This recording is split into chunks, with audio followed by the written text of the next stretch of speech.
killing on January 25th at an asylum center for unaccompanied minor refugees who aren't minors. Turns out this guy is not a child. Sent shockwaves through Sweden and around the world. Asylum seeker Youssef Khalif Noor from Ethiopia is charged with her murder. Noor has told detectives he cannot remember the incident, and he basically said, "Oh, I didn't sleep very well, I just got angry." Go and look at these photos of the blood-stained apartment. Stabbed her in the leg, severing an artery, blood everywhere. She's crawling around, begging for help. She died. And if this was a one-off incident, then it wouldn't be a news story, but it's not. We have these migrants killing their own wives in these migrant centres. The doctor turns up to try and help these battered wives who have been beaten almost to death. And then they're beaten up by the other migrants. This is a crisis. Police in Germany, in some cases, refuse to even show up to these migrant centres because the reports of fighting, of brawling, of abuse, of attacks are just never ending. Go and look at these photos of this blood-stained apartment. This is out of the Daily Mail, and tell me that this is working. It's not working. It's getting worse and worse. Yet these governments are committed to bringing in 800,000 of these migrants. Even in 5-6 years' time, they're still saying it's going to be 400, 500,000 a month. And the figures are inevitably always higher. So we're going to see more rapes, we're going to see more attacks because we're not facing up to the problem that we're importing a fundamentally intolerant, violent culture. And it has to end. But I've ranted about it too much. So we're going to move on to NBC News, and we got this clip coming up. Your children will be microchipped sooner rather than later. That's the breezy quote from one of the news anchors there on this local NBC affiliate. Absolutely brazen propaganda. Let's go to the clip and then we'll analyze it afterwards. Here's the clip, NBC saying that it's inevitable that your kids will be microchipped. Moms and dads, you know that feeling. Your child gets lost in a store, maybe just wanders off for a second or two. Your heart stops, though. Panic sets in, and you think the worst. It's happened to most of us, but what if you had a secret weapon, an extra layer of safety, so to speak? How far would you go to keep your children secure? Would you be willing to microchip them? Experts tell us the technology already exists. Turns out one Bay Area mother is all for it, and she shared her story with our Melanie Michael. Hey guys, good evening to you both. You know, chances are if you have a four-legged family member at home, it's already microchipped. And if the technology exists to save Fido in an emergency, what about microchipping your child? Before you say, no way, I would never do that, hear one mom's story. It's the longest 2 seconds of your life, and it's absolute panic. I want my son back. We've seen it in movies. This is my daughter! Over and over again, children gone missing. It's terrifying. For Stephanie Rodriguez-Neely, life is busier than ever, with 4 children, including a newborn. She knows scary situations can happen in an instant, and for her, it has. If it'll save my kid, there's no step that's too extreme. Stephanie's teenage daughter is a special needs child, prone to wander off and trust strangers. For that very reason, Stephanie wholeheartedly welcomes microchipping a child.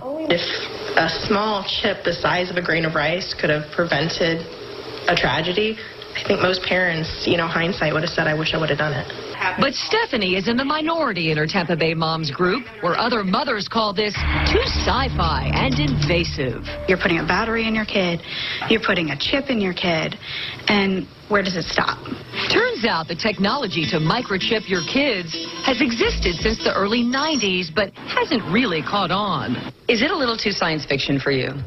Very much so. A well-known technology expert out of Boston tells us microchipping poses little to no health risks and would act as a barcode of sorts. Without question. It could save a life, reunite a family, find a missing Alzheimer's patient. I always tell people, as long as you're doing what you feel is best for your child, you're not really wrong. And guys, this is what we're talking about, the microchip. I don't know if you can see it in my hand. It's the size of a grain of rice, very, very small. And the expert that we spoke with actually tells us that barcodes were introduced in the late 1960s, and back then people thought this is way too invasive and too weird, and now barcodes are so commonplace that we don't even think about them anymore. The expert tells us this will happen sooner rather than later. Oh, so your child is just a product now to be barcoded. And it's no big deal. In fact, it's inevitable. There's nothing you can do about it. So you might as well accept it now. I'm afraid that barcoding cans of beans is very different from placing an implantable microchip that tracks your child inside their body. Bit of a leap there. But you notice how they present it. Firstly, it's not balanced at all. They have like one parent who's thinks it's, you know, too sci-fi, but then they have the expert who says, well, no, actually, they've been doing this for years, it's perfectly safe. And in the comments that were on this NBC article, which were expanded on from the video, he basically says that you shouldn't be worried about Big Brother, this is perfectly normal. This is his quote, this is the expert they talked to. When barcodes first came out in the late 1960s, people were appalled. They were wary of them and did not understand the concept. Today, it's so commonplace we don't even notice it. A microchip would work much in the same way, adding that it will, quote, definitely happen. Once again, they push on that inevitability again and again. Because, of course, if they present it as there's no debate, it's going to happen whether you like it or not, then people are less inclined to resist. This is almost psychological brainwashing techniques, which is very strange why they would have this news report in the first place. I mean, did this woman from the Tampa Bay Moms Group approach a local NBC network and said, I really want to microchip my kid. Can you do a news story about it? Quite bizarre that it would come about that way. And then if you look at the tone, the editorial narrative of the entire piece, of course, it looks like they're aggressively promoting not only the safety aspect, but the inevitability aspect of the implantable microchip, while, of course, completely downplaying the fundamentally Orwellian aspects of placing a tracker chip in your child and what that could lead to. But, I mean, the reporter there at the end makes it very clear what it could lead to. Sooner rather than later, she says, we're going to pull this off and we could see those microchips in everyone. And then the anchor's back in the studio just like, oh, well, that sounds very interesting. So again, this is coming from an editorial slant, a narrative slant that says this is inevitable, this is for the safety of your children. It's just like barcodes, nothing bad's going to happen. Get used to it, here it is. So it's spoon-fed propaganda is what it is. It's brazen. I mean, why? This isn't even a news story. As they mentioned in the clip and in the article, the companies that tried to push this in the late 90s, Verichip and others, and of course more aggressively after 9/11, they exploited the paranoia of that incident, they went out of business because nobody's interested in this. They had one family out of Boca Raton, Florida, who they put on, I think it was Good Morning America and all these other shows, for a live microchipping of their children. That's how much they were trying to ram it down people's throats as the new trendy thing, the new security measure. They put it live on Good Morning America. They gave it all this propaganda, and still nobody was interested. The company went bust. So for them to say that it's inevitable that somebody's going to come up with the technology and everybody's going to accept it, just like they embraced the barcode, even though that's a completely different thing. You're tracking a can of beans. You're not tracking a child. This is a human.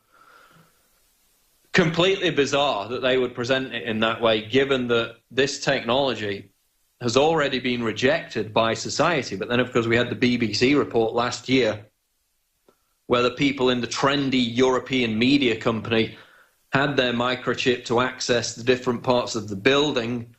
So they're still trying to push this, but, I mean, seriously, apart from futurists and transhumanists who will basically put anything in their body for kicks, Nobody's interested in this. People fundamentally have a distinct unease about a tracking chip being implanted in their body. But then you go back to the trendiness aspect of it. Of course, we featured the videos out of the Google conferences where people say, look, this is not going to work. People are not going to accept this if we introduce it under the guise of safety. We're going to have to get it through under the guise of being trendy. This is going to have to be the must-have product. And I mean, anyone now can go into their iPhone and see that their every location has been tracked. Most people don't know that that's there. Every time you're in a specific location for a period of time, it logs that location in your iPhone. So, of course, many people are carrying around a de facto GPS tracker chip as it is. But again, it's still quite the leap to having that implanted in your body. You can always turn the phone off. You can always leave it at home. You can't do that with an implanted chip. So again, extremely disturbing report there out of NBC. The headline is, your children will be microchipped sooner rather than later. We probably won't have time for this clip after the break, but I'll just mention the news story now. This is also up on drudgereport.com. Did we go to war? Indiana residents stunned by military drill. Residents of Beech Grove, Indiana, thought that war had broken out last night after the Marion County Police dispatch was flooded with 911 calls from panicked residents confused about a military drill. And you can go see the tweets in this article. Again, it was one of these situations where the police said that they knocked on doors, they told people this was going to happen. But people in numerous different streets said they didn't get any warning, which is why people are concerned about this. They're concerned that these military drills are happening to test the public's response. You can't organically test the public's response if you've forewarned them that it's about to happen. You can only do so if you don't tell people. So people were tweeting out last night in this area, did we go to war and no one mention it? Another resident tweeted, we're about a block away and no one told our street. The whole neighborhood was out because we thought the world was ending. So you had explosions, you had gunfire, you had low-flying black helicopters that don't exist and are a conspiracy theory, practicing a mock raid on this old hospital building. And people were completely freaking out because they weren't given notice. So again, it goes back to this fundamental concern, which is what we saw out of other areas before, where they're practicing to do this on the streets of America to merge the military and the law enforcement. And that's why people continue to be worried about this. But we'll get into more news after the break. It's the Alex Jones Show. We are back on the final segment of the Alex Jones Show 4th Hour Overdrive. Portland State students pledged to give money to support Hamas terrorists attacking cafes and schools to rebuff Israel. Absolutely shocking video. Here it is. I'm Ami Horowitz, and I'm here in the Pacific Northwest, the American home of the BDS movement, boycott, divestment, and sanction of Israel. I want to see if these guys are willing to take it to the next level.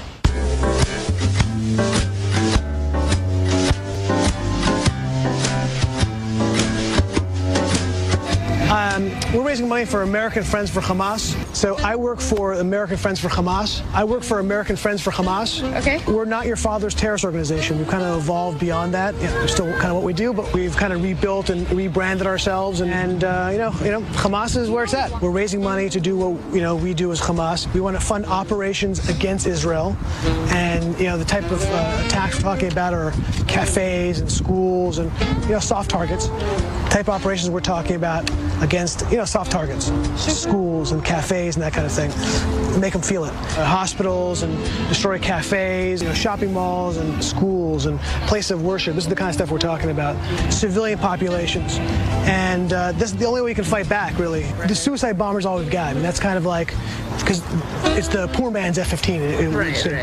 And do we again against Israel, and that's kind of what we're looking to do. Okay. Thanks for your time. Yeah. And fund operations against Israel. That's the kind of thing we're doing. Okay. Well, hey, thanks for your time, man. Yeah, of course. Appreciate it. Good luck. Thank you. We're essentially the logical extension of BDS. It's like BDS the next level is what we're doing. We're kind of like the next level BDS. It's like BDS, and then we're like BDS plus. You know, we're looking to wipe Israel off the map. Yeah, we want, you know, we're looking to destroy Israel. We don't want just Gaza. We want to have all of Israel. No,